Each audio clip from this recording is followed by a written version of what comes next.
आज हम जानेंगे महासागरों और महाद्वीपों के वितरण के दूसरे भाग के बारे में।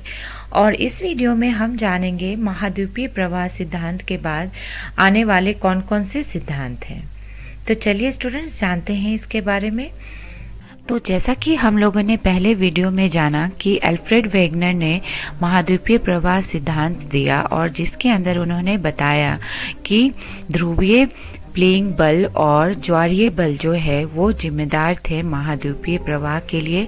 लेकिन बाद में बहुत सारे वैज्ञानिक आए और इस महाद्वीपीय प्रवाह के बारे में अध्ययन किए और उन्होंने जाना कि ये ध्रुवीय प्लेइंग बल और ज्वारीय बल जो है वो इतने भी अधिक शक्तिशाली नहीं हैं जो कि महाद्वीपीय प्रवाह कर सके। इसीलिए इस अल्फ्रेड वेगनर के सिद्धांत के बाद बहुत सारे अध्ययन हुए और जिसमें प्रमुख अध्ययन और सिद्धांत थे संवहन धारा सिद्धांत, जिसे हम कन्वेक्शन करंट थ्योरी भी कहते हैं, और दूसरा महत्वपूर्ण अध्ययन जो था वो था महासागरीय अधस्तल का मानचित्रण। तो आइए स्टूडेंट्स जानते हैं कि ये संवहन धारा सिद्धांत और महासागरीय अधस्तल का मानचित्रण कैसे हुआ। संवहन धारा सिद्धांत को देने वाले थे आर्थर होम्स, जिन्होंने 1930 में बताया कि मेंटल में संवहन धाराओं के तंत्र मौजूद हैं और इसे हम इस चित्र के द्वारा समझ सकते हैं।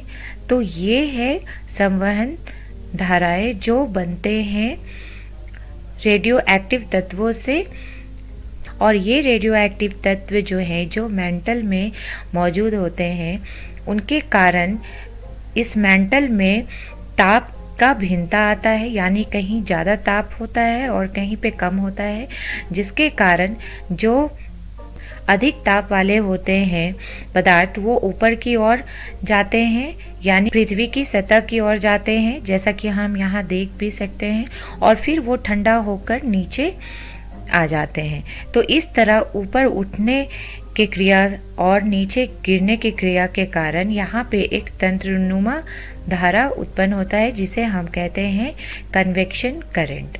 और यही संवहन धारा के कारण यहाँ हम देख सकते हैं कि कैसे दो भाग जो है पृथ्वी के वो विपरीत दिशा में खिसक जाते हैं।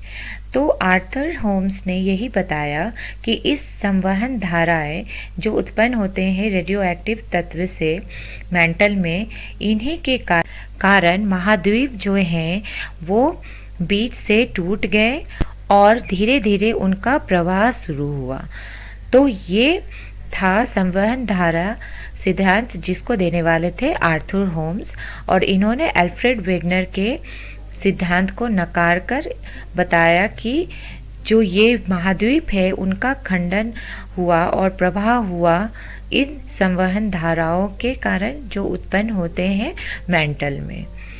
तो आर्थर होम्स का ये संवहन धारा सिद्धांत जो था ये बहुत सारे वैज्ञानिकों के लिए ज़्यादा संतोषजनक अध्ययन था, इसीलिए बहुत सारे समकालीन वैज्ञानिकों ने इस संवहन धारा सिद्धांत को सही माना और इसके आधार पे उन्होंने अल्फ्रेड वेगनर के विस्थापन सिद्धांत को नकार दिया।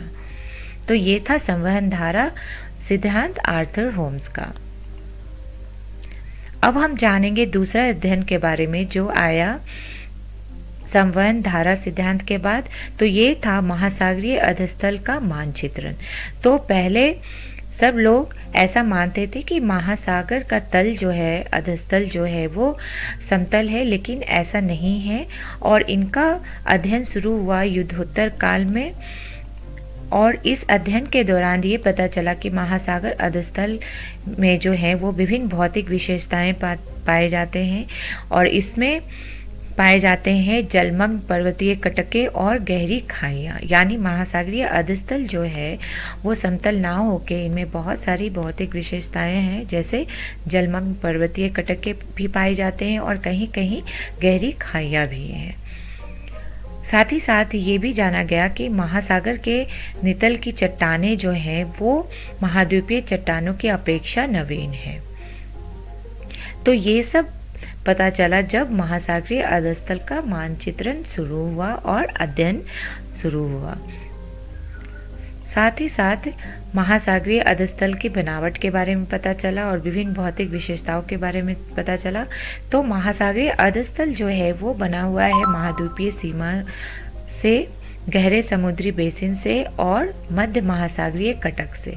यहाँ हम इस चित्र में देख सकते हैं, ये है महासागरीय अधस्थल की बनावट। और यहाँ हम देख सकते हैं कि कैसे महासागर का अधस्थल जो है वहाँ कहीं कहीं महाद्वीपीय सीमा भी पाए जाते हैं, कहीं खाइयाँ भी पाए जाते हैं और कहीं कहीं बेसिन भी पाए जाते हैं। तो ये था महासागरीय अधस्थल का मानचित्रण। अब हम जानेंगे महाद्वीपीय सीमा के बारे में कि महाद्वीपीय सीमा क्या है। तो महाद्वीपीय सीमा बना हुआ है महाद्वीपीय मग्न तट से, महाद्वीपीय ढाल से, महाद्वीपीय उभार से और महासागरीय खाइयाँ से। और इसे हम समझेंगे इस चित्र के द्वारा। तो यहाँ हम देख सकते हैं, ये है महाद्वीपीय मग्न तट जिसे हम कॉन्टिनेंटल क्रस्ट भी कहते हैं। ये है महाद्वीपीय ढाल जिसे हम कॉन्टिनेंटल स्लोप भी कहते हैं। और ये है महाद्वीपीय उभार जो है कॉन्टिनेंटल राइज। और ये है गहरी महासागरीय खाइयाँ। तो ये सब मिलके बनाते हैं महाद्वीपीय सीमा, जैसा कि हम यहाँ देख सकते हैं। तो महाद्वीपीय सीमा के अंदर आते हैं महाद्वीपीय मग्न तट, महाद्वीपीय ढाल, महाद्वीपीय उभार और गहरी महासागरीय खाइयाँ। आइए महाद्वीपीय सीमा को हम इस चित्र के द्वारा फिर से समझें। तो यहाँ हम देख सकते हैं, ये है महाद्वीपीय मग्न तट, ये है महाद्वीपीय ढाल और ये है महाद्वीपीय उभार। और यहाँ हम देख सकते हैं, ये है महासागरीय खाइयाँ और ये सब मिलके बनाते हैं महाद्वीपीय सीमा। आइए अब हम जानेंगे गहरे समुद्री बेसिन के बारे में, जो है वितलीय मैदान। तो ये जो है वो विस्तृत मैदान होते हैं जो पाए जाते हैं महासागरीय अधस्थल में। और ये महाद्वीपीय तटों और मध्य महासागरीय कटकों के बीच पाए जाते हैं, जैसा कि हम इस चित्र में देख सकते हैं। ये हैं गहरे समुद्री बेसिन जो पाए जाते हैं महाद्वीपीय तटों और महासागरीय कटकों के बीच। और इनका निर्माण जो है वो हुआ है महाद्वीपीय अवसाद से। तो यहाँ हमने जाना गहरे समुद्री बेसिन के बारे में। महासागरीय अधस्थल में मध्य महासागरीय कटक भी पाया जाता है। तो ये महासागरीय कटक क्या है? तो ये महासागरीय जल में डूबी हुई एक पर्वत श्रृंखला है और ये पर्वत श्रृंखला जो है वो पृथ्वी पे पाई जाने वाली सबसे लंबी पर्वत श्रृंखला है। और इसे हम इस चित्र के द्वारा देख सकते हैं। यहाँ जो हमें पर्वत श्रृंखला दिख रही है इसे ही हम मध्य महासागरीय कटक कहते हैं। और इनके मध्य में सक्रिय ज्वालामुखी क्षेत्र होते हैं। अब इन महासागरीय अधस्थल के अध्ययन के बाद कुछ और भी अध्ययन हुए, जिसमें प्रमुख थे भूकंप और ज्वालामुखियों का वितरण। और इस भूकंप और ज्वालामुखियों के वितरण के अध्ययन के बाद कुछ तथ्य सामने आए, जिसमें ये पता चला कि मध्य अटलांटिक महासागर में जो कम गहराई वाले भूकंप क्षेत्र हैं, जिसे हम इस चित्र में देख सकते हैं, वो समुद्र तट के लगभग समांतर हैं, जैसा कि हम यहाँ देख सकते हैं।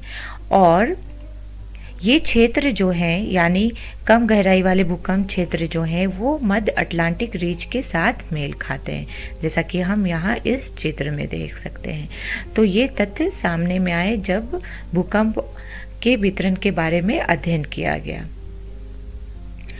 और भूकंप के अध्ययन के बाद ज्वालामुखी का भी अध्ययन किया गया, और जिसमें ये पता चला कि भूकंप की तरह ये ज्वालामुखी भी जो हैं, उनका वितरण जो है वो कुछ इस तरह है, जैसे यहाँ हम देख सकते हैं। यानी जो भी ज्वालामुखी वाले क्षेत्र थे वो कहीं ना कहीं तट के समांतर पाए गए, जैसा हम यहाँ देख सकते हैं। और ये प्रशांत महासागर के किनारे जो सक्रिय ज्वालामुखी क्षेत्र थे, इनको कहा गया रिंग ऑफ फायर। ये थे भूकंप और ज्वालामुखियों के वितरण के बारे में अध्ययन, जिसमें कुछ तथ्य सामने आए। तो इस वीडियो में हम लोगों ने सीखा कि महाद्वीपीय प्रवाह सिद्धांत के बाद आने वाले कौन कौन से सिद्धांत थे, और इनमें प्रमुख सिद्धांत जो हमने पढ़ा वो था संवहन धारा सिद्धांत। साथ ही साथ हमने महासागरीय अधस्थल के मानचित्रण के बारे में भी पढ़ा। संदर्भ के लिए हम देख सकते हैं एनसीईआरटी बुक भौतिक भूगोल के मूल सिद्धांत। अगले वीडियो में हम जानेंगे सागरीय अधस्थल के विस्तार के